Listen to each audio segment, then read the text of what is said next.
Hello again everyone, today we're back again in our video, this time on one of the most underrated tactical motif we know as seesaw. I mean, have you been in this position where you just play bishop to f5 attacking a queen, equal value to the piece that is being attacked as well, and I think yeah, there might be exchange right here, and after knight takes c3, perhaps it'll be worse, your opponent will be worse due to the split pawn structure over here. But in this position, instead of all that, he just plays queen takes d5, disrespecting like that in the face. And this is what we're going to talk about in the video, and it's the seesaw. The seesaw is basically a series of checks and discovered check that at worst will guarantee you a draw, but at best will pick up your opponent's pieces and leave them in checkmate. And the best part about it is they are forced into it. For example, in this position, Shakhriyar Mamedyarov's opponent just played queen takes on d5, but from here on out, this is going to be a series of tactics that is going to send him to the pits of hell.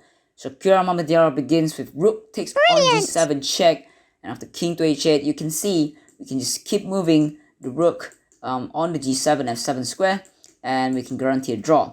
But of course, in this position, we have more. After rook takes on g7, king to h8, we play rook takes f7, there's a check, we picked up a pawn. But even though if the king were to come back to g8, we can play rook to g7 and rook to g5, that's another check. Obviously, the king can't come back to g8 no more because it's an illegal move, so something has to be given up in order to block the check. For example, bishop to e5 or queen to e5. Bishop to e5 in this position, ensure that this bishop takes on e5, and after the queen takes, which is forced knight takes, we can see that white is basically winning a material. He's up 2 pawns, and this position should be no problem to win at all. Now in the game, bishop to e5 is played, but does not really change the outcome. Bishop takes on e5, and after the king comes to g8, we do see the same result with rook to g5. In the other day, queen takes e5 has to be played to stop a checkmate, and Shakhriyar Mamedyarov just wins the game pretty easily. So in essence, for the tactical motif to work, you have to have the rook on the open g file, with the rook being supported by the bishop on the same diagonal. And of course, your opponents can't have an escape square on f8, as you imagine if your king were to be able to run to f8, that'll be bad. There will not be a windmill or seesaw, so the king must have been stuck on the h8 or g8 square. And so that's about all. If you see the defining component in the position, you can definitely go for the tactical checkmate like this. And so that is the first game. I do want to go into the second one, featuring legend and my all-time favorite classic, which is Resehevsky. In this position, Resehevsky plays a somewhat risky position with the move f4 in this position. Now f4 weakens the square on a3, this pawn here is also split, so as you can see, he has a positional disadvantageous, but I think it's very worth it considering the tactical motif that he's going to come up with next. In this position, the opponent plays knight to e4, and after queen to d3 attacking the knight, he plays knight to g3.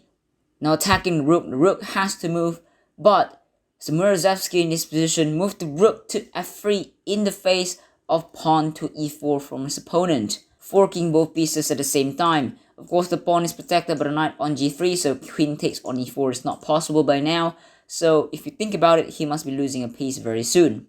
But watch as he unfolds the beautiful tactic that kills his opponent in 2-3 moves. In this position, rook takes on g3, does not even care about the queen that is hanging. The point is, after the pawn takes on d3, rook takes on g7, and we have the same windmill. In this position, something has to be given up on the dot squares.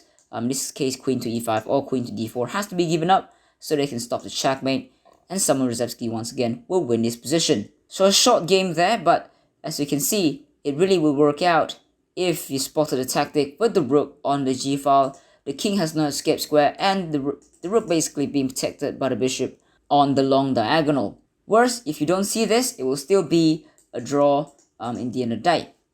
But of course, you want more than a draw. In this position, rook takes g7 and rook to g3 is the best way to win. Now on the final game that we're going to feature here in this video, I'm just going to challenge you to find the move that creates a windmill or the seesaw as you will, after the move queen to h4 from black. This is white to move, you can pause the video to think about it, but it's actually going to be slightly difficult in this position. The threat of course is that the white queen on c4 is hanging, and so he has to do something pretty fast. I'll give you 2 seconds. And the move right here is rook takes on f7.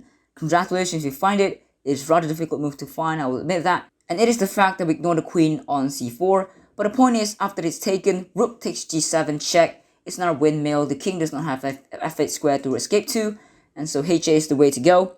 But then after pawn takes on c4, we don't even have to take the queen on h4, though we can. But to just show you a class, pawn takes on c4 is also enough to win the game. The point is, black does not have enough square to go to. The queen is attacked. The queen to h3, rook g5 check. It will be checkmate if knight to d4 isn't there to block that. But even that is not enough. Knight takes on d4.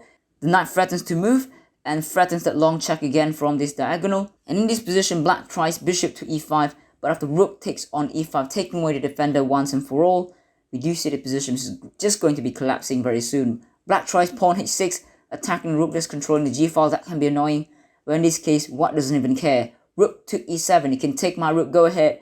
And after knight to e6, rook to g7, that's the same check. And after knight to g5, controlling the escape square on h7, and rook g6 is next. Black plays queen to f1 and resign this position. Now if you were to play something else, for example rook to c8, of course in this position rook to g6, that's checkmate. The king can't run to e7, can't run to g8, that's checkmate for you. So beautiful game. I don't know who these two players are, to be completely honest, but they're strong players between 24 to 2500, that much can tell you. So that's all about the seesaw position that I want to talk about. Hopefully you enjoyed this short video today. If you learned anything new, you can consider pressing like button, that will support the channel a lot. Otherwise, I'll see you in the next one. Thanks for watching.